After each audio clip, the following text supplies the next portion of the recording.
Chair. I must add that I've been working on this issue as a politician in the Centrist Party, and of course we have to apologize the absence of former Minister, who has written a very important report because he's going exactly in the direction you're saying that the question of de-radicalization, which is a very buzzy word in France as well, and put that in emphasis, needs to take in consideration which the local authorities, and of course the local authorities in the way that France is shifting from a very centralized, 300-year centralized state to a decentralized state, a 20-year decentralized state. So it takes a bit of time to assess the importance of this local authority. I want to focus not only on what he proposed in this report. I had the honor and the pleasure of being interviewed by him and give you my thoughts on the issue. But I have to maybe pinpoint out some of the things I've heard. First of all, it's true that the main focus of everyone is state-based. And of course, the experience of France is not the experience of Great Britain, as we are not a multicultural nation. And so the question of communitarism is for us a burden, which for you may have been something in which you've been living. And I assess the fact that you've been pushing for that, but this is not the way France has dealt with its 6 to 7 million Muslim inhabitants on behalf of our history, which is based on the colonization of the southern bank of the Mediterranean. That's the first issue. And of course, the second issue, liminal point, I'll try to stick to the 15 minutes, 10 or 15 minutes, I don't remember, is saying that de-radicalization or fight or counter-terrorism needs to be changed in the narrative. We've been linking that to religion, we've been linking that to the unacceptance or the grievances of local authorities, local communities, but I think it's not the right path. We have to link terrorism with foreign policy, because it is a matter of foreign policy. It's a result of the foreign policy we've been pushing. Unrealistic foreign policy, or maybe too much military intervention. I will come back to that. The first point I wanted to say, and take, of course, the recent survey which was issued in France 2 weeks ago, saying that 75% of the French population is ready to lose its rights in order to have more security. So we have to take into consideration that we are in a special momentum in which, of course, we in France, with 238 dead since the big attacks which occurred, the first big attack, which of course, as you all know, the 7th of January 2015, is something we are experiencing very massively. I will come to that, saying that France is the most targeted country. It has been the most targeted country, and some intelligence confirm that. I won't give too much figures as a scholar, but I think we have to maybe start with some of these figures. Saying that zero risk does not exist, but 100% of precaution has to be taken, and of course when it comes to fight against terrorism, when it comes to think about the reasons why these young go to this extent of extreme violence and de-radicalization, we have to take in consideration with very much pragmatism why they're doing that, and of course how they're doing that.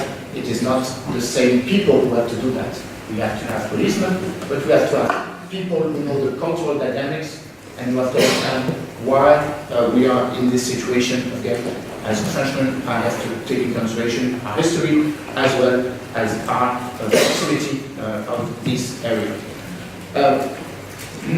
Of course, I will say a bit of a word about the importance of resilience, and of course the importance, of course, of intelligence, but I will come to that later on. My first point is saying what is the reality in which France, and I should add a certain number of neighboring countries, such as Belgium. Of course, there's been some attacks for it in Switzerland, some attacks for it in Morocco, 48 attacks were forwarded last year by the Moroccan intelligence. What is the reality that we're facing, and the new reality in which the subject of today has to be taken into consideration? I will take for that, the audition of the equivalent of MI5 in France, DGSE, Director General Security, Patrick Calvar, who is a governor of Prefet, pinpoints 7 key figures to understand why France is targeted by radicalized youngsters. They may be French, they may be binational, but again, they are committing attacks very recently in Champs-Élysées. The first reality, as I said, is that France has been targeted by Daesh as the first country to be, as the main country to be focused on. Various reasons for that. We are engaging in Syria since September 2015. We are engaging in Iraq since September 2014. We are part of the international community coalition of 68 countries fighting both against Daesh and against terrorists linked to groups, of course, al-Nusra, Fatah al-Sham, etc. But we are not only engaged against terrorism in that area, we are also engaged against terrorism in what is our strategic left, Sahel, Northern Africa, Sahel, not to say now spreading to West Africa. So this dedicates a special link to this organization, which again has clearly defined France as the first target. Second of all, we are experiencing what is the new reality of terror, which is both a very technological use of technological aspects, and of course very low-cost terrorism, and of course the use of knives, the use of cars, and of course the dedication to take whatever it needs to fight and to target French, as well as the next step of terrorism, and this is what my colleague from intelligence was saying, we will have suicide bombs. And he's saying it is not a question of if we are going to, but when we will have suicide bombs in France in the next generation.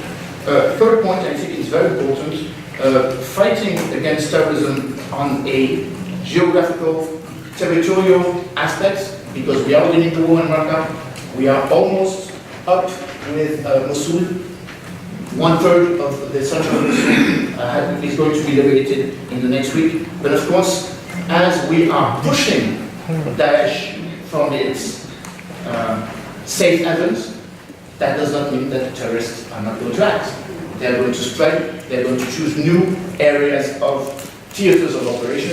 Of course, North Africa is one of them, Libya, of course, and Central Asia, again, is another, with the dreadful attack which occurred in Kabul 2 weeks ago, which is a new type of bombing, as 1,500 kilos of TNT exploded, which never occurred and never happened in Kabul.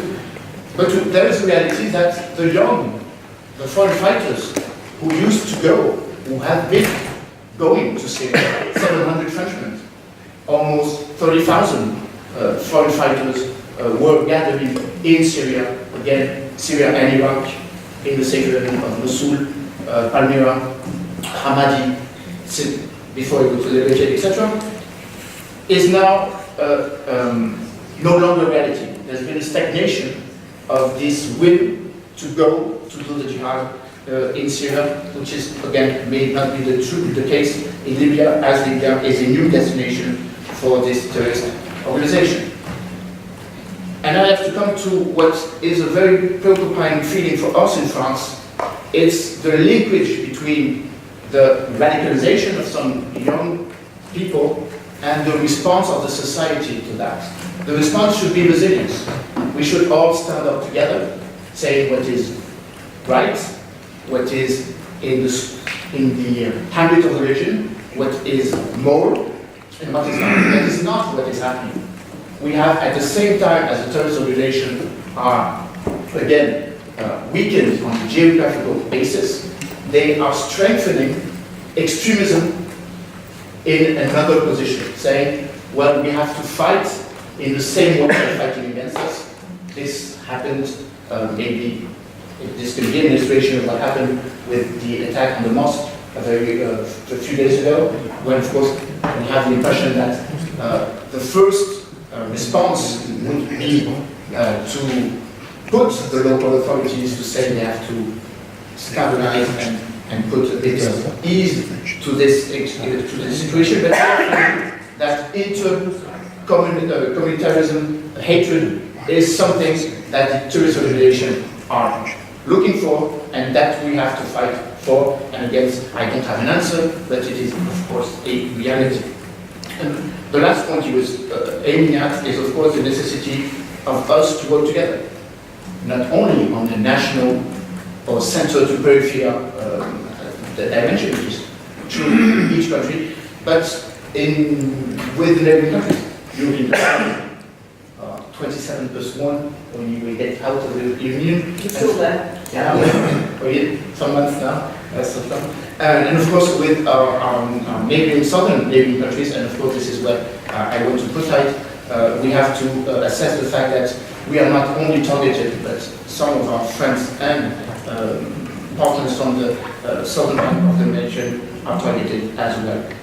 I want to push and to follow, saying that in regards to taking in consideration why these young, or not so young, but radicalized people go to war, we cannot only respond to that on a synthetical military security perspective. Countering terrorism is not fighting against terrorism. Fighting against terrorism takes a global approach. It links to economy, it links to social behavior, it links to social outreach, and this is where, of course, local authorities may be the first response or the first arm against these terrorist groups more than the security approach. Again, it's a necessity, but of course not the end of that. I promised Jean-Marie Bouquet, but I will go very rapidly because some of my colleagues, two colleagues there, told us what it should take to use the local authorities in France. He has made a report, you can find it on the internet, it's in English, well this one is in French, but you can find it in the Senate, according to Vincent Lord. He made 21 propositions, 21 recommendations. I will not list the 21 recommendations, but to summarize or to wrap things up, we must take in consideration what you told, not top-down, but bottom-up. So we have to take in consideration best practices. There are some areas in France, I suppose, in some mid-towns of Great Britain, where community watching, where community behavior, where imam, rabbis, priests have local solutions which work. So why not take an assess benchmark, say, okay, if it works in a community, then try to see if we could spread that up and harmonize it, or have it understood, meditized, and resume that, assess, and duplicate. That's the first issue. Second issue, I think it's very important, again, I will go into that, partnership. Local authorities are not going to replace states, but state and local authorities have to work together. When we spoke about economy, we had the tendency of saying it's global and local, and then we say it's global. It's the same situation, I believe, in regards to security. Third point is assessing not the terror threat as it is now, but the terror threat as it may occur in the past. That is to say, for once, let's not try to respond, but try to anticipate. And of course, to understand what will be the next focus point on the international arena, where there will be hotspots in the international scene, to see if we could prevent that conflict. Because if we cannot prevent that conflict, then, as the first speaker said, we will have other types of terrorism. They will not be fueled by religion, but they will be fueled by a resentment of excessive Occidental, a resentment of excessive interventionism, because we respond to asymmetry by putting all our means in consideration. NATO focused, United Nations focused, European Union focused. We respond harder. I was political advisor in Afghanistan at the time when we had 150 foreign fighters, and of course 150 foreign fighters did not get rid of the 20,000 or so insurgents still now controlling more than 60% of the Afghan territory. Rapidly, because again, this was said, trying to put it front perspective, saying that we have to also take in consideration that the mayors or the governors have to know who is living on their territory. Let me give you an anecdote. There was a law issued in 2010. You know, in French we have something called Fichier S, which is you say a fine, saying whether or not you are dangerous to society. 25,000 people in France are under surveillance. By the way, we only have 250,000 policemen, which is not enough to observe these 25,000 people. Let's say they can be potential tourists. I'm saying 25,000 people are considered dangerous. Among these 25,000 dangerous people, we have officially 5,000 people who can be considered as potential terrorists, but unofficially 15 to 17,000. Believe it or not, the mayors where these people, the mayors of the city where these people live, do not know if their citizens are dangerous or not. Because there was a law, which was issued in 2010, saying that the local authorities do not have access to the dangerosity of the population. So, common sense, give to the local authorities at least the knowledge to know where the local police can go, should go, to complete what the national police cannot do. Basically, I'm going to go very rapidly, wrapping up all of the 21 proposition, exactly what you said prior to that.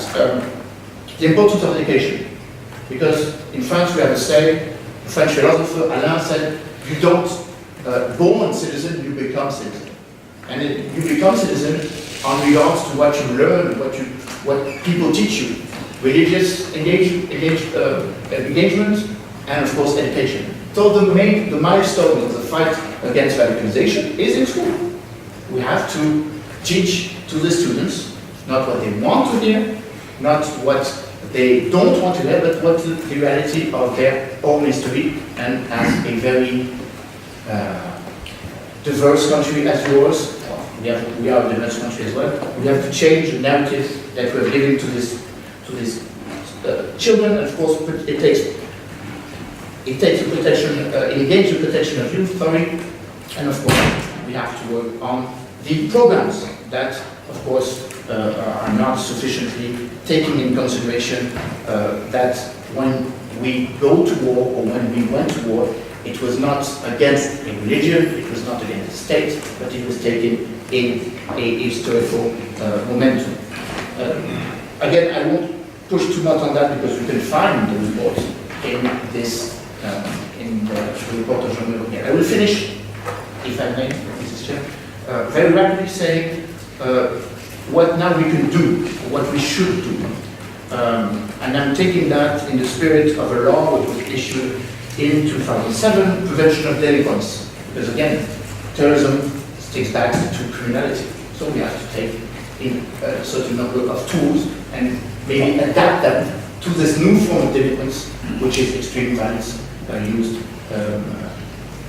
with the use of religion. Let me put that in emphasis. And again, I will take a bit of time, but not so much, addressing 8 or less points. First of all, we have to take in consideration what works elsewhere. I will take the example of Morocco. Morocco was created in February 2015, the sort of FBI, Bureau de Coordination et d'Information Judiciaire. Why am I taking that in consideration? Because they say that to fight against terrorism, you have to fight in amont, in anticipation. So we have to take in consideration that these organizations are criminalized organizations. So they need money. So you have to work and to fight against the countries, organization, or the way they are looting or having the money which ransom, for example, in Sahel, or the use of other criminality, so drug looting, arms smuggling, drugs, etc., etc. And this has an effect, as I mentioned to you prior, 341 attacks were foiled since 2002. 38 terrorist cells were destroyed since 2015. So Morocco is a good practice, a good example. We should take that example. I have to say that the new president, Emmanuel Dupuy, is taking that example in consideration, as we are now creating a new coordination, CNCT, National Coordination of Counterterrorism, based on that fact that we have to gather all of the intelligence, national intelligence, national focus intelligence, international focus intelligence, MI5, MI6, GCHQ, British GCHQ, for example. Second, I won't say it again, the importance of bringing the local authorities and of course the local police. As you may know, in France we have a lot of local police, but they are not armed. And it's a pity, because if you take the example of the attacks in Nice, dreadful attacks in Nice, it was not the national police who stopped the insurgents, it was local police. But again, this is something which is a very political debate, as some mayors want to harm them, others do not want to harm them. 5 points, we have to fight both against territorial jihadism and what I call electronic jihadism, Jihad 2.0. This is precisely what the Britain is doing when it is re-engaging throughout its GCHQ. I think Axel Younger, the chief of MI6, said it very clearly. There is a shift amongst the persons who understand what will be the next focus, the next generation of terrorism, and the others who are not from there.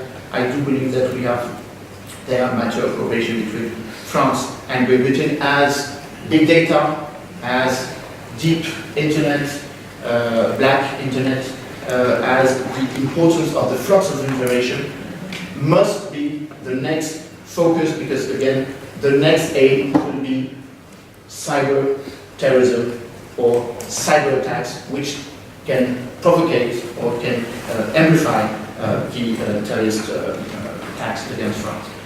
I won't push on that, because I know that it is debate, and your Prime Minister Theresa May said we must also the economical dimension of that.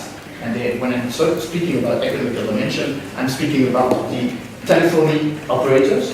Of course, we have to fight against terrorism. We have to try to enter or control or mentor Telegram, for example, or WhatsApp. And of course, this hasn't been done. I will not push too much on European cooperation, but it is important, as it does not exist yet. But I will finish my point saying that, again, assessing the fight against terrorism, trying to understand why more and more young went to Syria, are maybe coming back to Afghanistan,